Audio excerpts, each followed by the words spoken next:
Hello, hello everybody. This is Sunko, the Korean bro. Today is 2023, August 19th. Let's look at stock market. Okay, ChatGPT infused.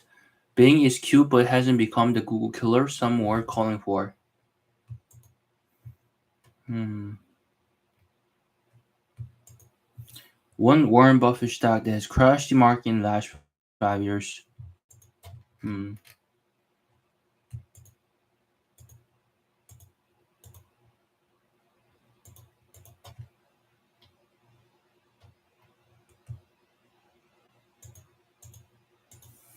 Okay, let's first read this one.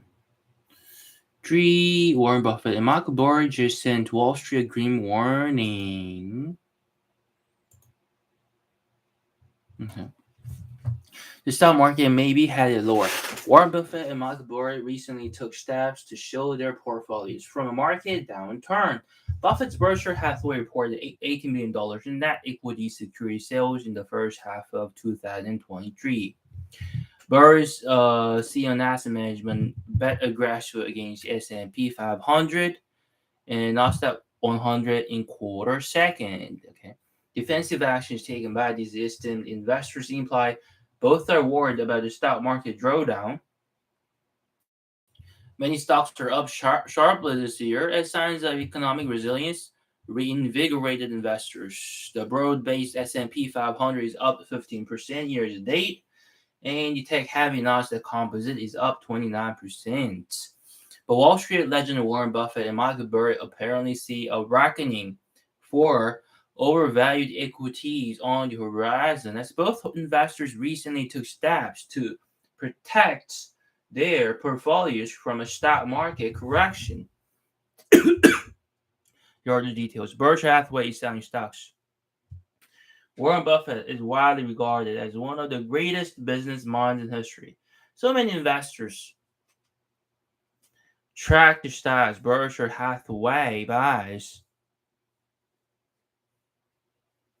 and sells each quarter, hoping to mimic his strategy and achieve a modicum of his success. But the latest quarterly Form 13F filed with the SEC included a subtle warning. Berkshire invested $7.4 billion in stocks during the first half of 2023, for less than the $57.3 billion it had invested by the halfway point in 2022. Berkshire also sold $25.8 billion in stocks during the first half of this year, much more than the $12 billion it sold in the first half of last year. So what? Berkshire was a net seller of stocks through the first half of 2023, but it was a net buyer of stocks through the first half of 2022. The implication here is simple. Buffett and fellow investment manager Todd Comp and Ted Weschler think stocks are overvalued. At the very least, they couldn't find many opportunities compelling enough to tap into the $147 billion in cash and short-term investments Berkshire has at its disposal. Sion is betting on a stock market downturn. Michael Burry of Sion Asset Management made a fortune when he predicted this prime mortgage crisis. In the early 2000s, soaring home prices and lax lending standards left many subprime borrowers with too much debt, and credit rating agencies failed to sound the alarm when the bad debt was repackaged as mortgage-backed securities and sold to financial institutions like Lehman Brothers. What happened next seems obvious in retrospect, but few saw it at the time. Those mortgage-backed securities became worthless when borrowers started to default, and the financial institutions that owned them lost trillions. Those events ultimately led to the Great Recession, but Burry came out ahead. He pocketed $100 million in profit and earned $700 million for clients by batting against these prime mortgage bonds, a decision that inspired the 2015 film The Big Short. So what Burry started batting against the stock market in the second quarter of this year, and his bets were aggressive. Sion invested $1.6 billion in put options on index funds that tracked S&P 500 and also 100 according to the most recent Form 13F A put option confers the right to sell a security at a predetermined strike price. So purchasing a put option only makes sense when the security is expected to lose value. In the case Burry is betting the S&P 500 and odds 100 will decline, which is tantamount to betting against the US stock market, especially the technology sector. So is it in fact safe to invest in the stock market? So Buffett and Burry have impressive track record, and their actions always warrant consideration. However, while some caution would undoubtedly be prudent, the current market environment, investors need not avoid stocks entirely. Berkshire added a few positions in the first half of the year, including Apple and Bank of America, despite being a net seller. And Sion bought several stocks in the second quarter, including Expedia Group and Tata Communications, despite hatching against the broader market. Additionally, the latest Form 13F are a snapshot of the quarter that ended on June 30, so the information is already outdated to some degree. Buffett and Burry may have revised their strategies. More importantly, history makes it crystal clear that time in the market is what matters. The S&P 500 has been a profitable investment over every rolling 20-year period since its creation in 1957. And its precursor was a profitable investment over every rolling 20-year period since its creation in 1926. In other words, patient investors who buy an S&P 500 index fund today will almost certainly be better 20 years down the road.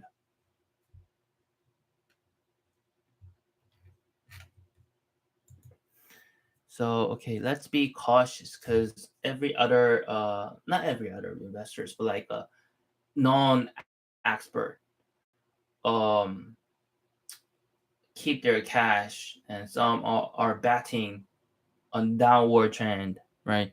Mm.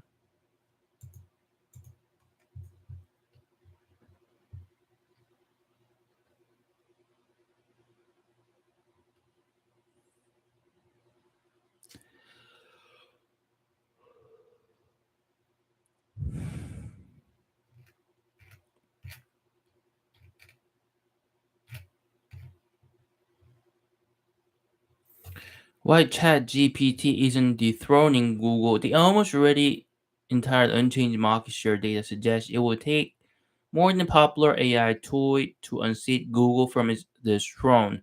In particular, ChatGPT is not designed to find facts in existing online resources. It generates text based on patterns found in a very large collection of data text samples. If this tool finds an objectively correct answer to your question, you won't get a quotable source for it. Earlier this week, the Associated Press updates guidance for using generative AI in news reports.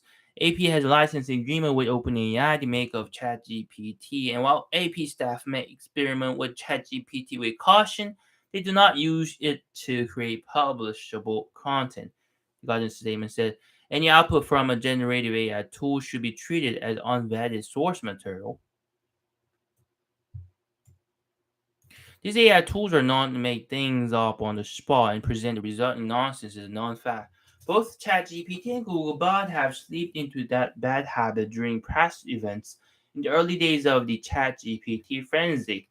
So that's not a quality of information I want if I'm looking up how to rewire the electronics in my dishwasher or bake a cake for my daughter's birthday. Even a mild hallucination could electrocute me or make the cake inedible. Inedible. I'm not sure which one is worse. So it makes sense that people aren't relying on ChatGPT's contributions to Bing's online search results. The chatbot wasn't designed to serve that purpose. Its shortcomings are well known. So looking back at this period from 2030 and beyond, I'm sure it will all seem quaintly obvious. AI has been around for decades, but the push to make consumer-facing tools out of it is newer. I can't fault Microsoft for seeking a market moving advantage from the chatbot integration. Being at the same time, I'm not surprised to see the attempt frizzle. Okay.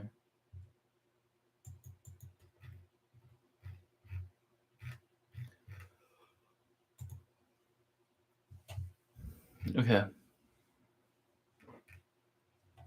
Bulls and bears both have good reasons to feel justified about their opinions on these stocks.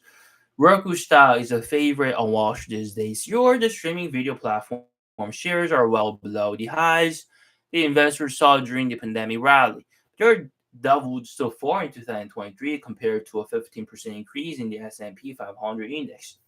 Stocks price gains at those levels don't happen without some good reason for optimism on the business. Yet the Roku rally might also have gotten ahead of itself, potentially creating an opportunity to book some profits. Let's look at big reason to buy Roku stock today, along with one reason to sell it. There were several indications in Roku's latest results that suggest the platform has excellent positioning in an industry that's set to grow for decades. Sure, sales growth was modest at just 11% in the second quarter, but Roku gained $1.9 million new viewers compared to the previous quarter and is serving far more digital entertainment to its base.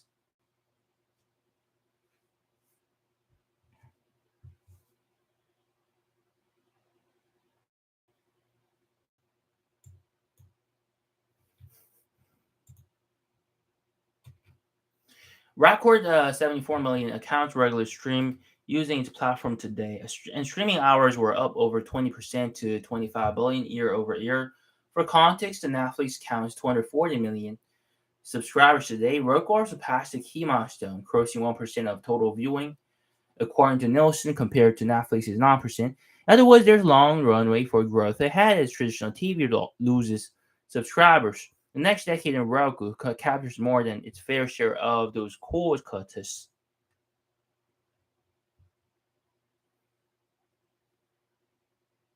The company has made positive strides at lasting this resilience, including by improving its ad delivery platform to include innovative options like direct purchasing. But revenue from its core platform service hasn't been nearly enough to establish a record for positive earnings. On the contrary, Roku's operating profit margin is in deeply negative territory and has been trending lower recently. In contrast, Netflix, which subscription model kept steady profitability of between 18% of sales mm, and 20% of sales, even through the growth swings of the pandemic and its aftermath. The difference looks even worse when you consider how much more expensive Roku stock has become. It was valued at about 1.5 times sales at the start of 2003, but investors now have to pay over 3 times sales for the business. Netflix, which has a much larger scale, cash flow, and annual earnings, is valued at about 6 times sales.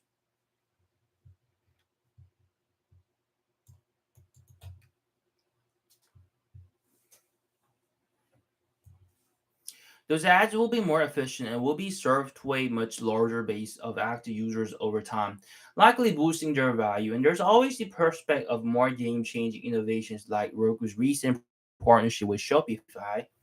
As a result, investors have good reason to look past Roku's weak finances and focus instead on its growth and long term earnings potential. Earnings trends will likely follow market share engagement gains, and Roku is achieving these successes while preparing for an inevitable rebound. The digital advertising world, the bull seems to have the right idea on this stack.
Hmm.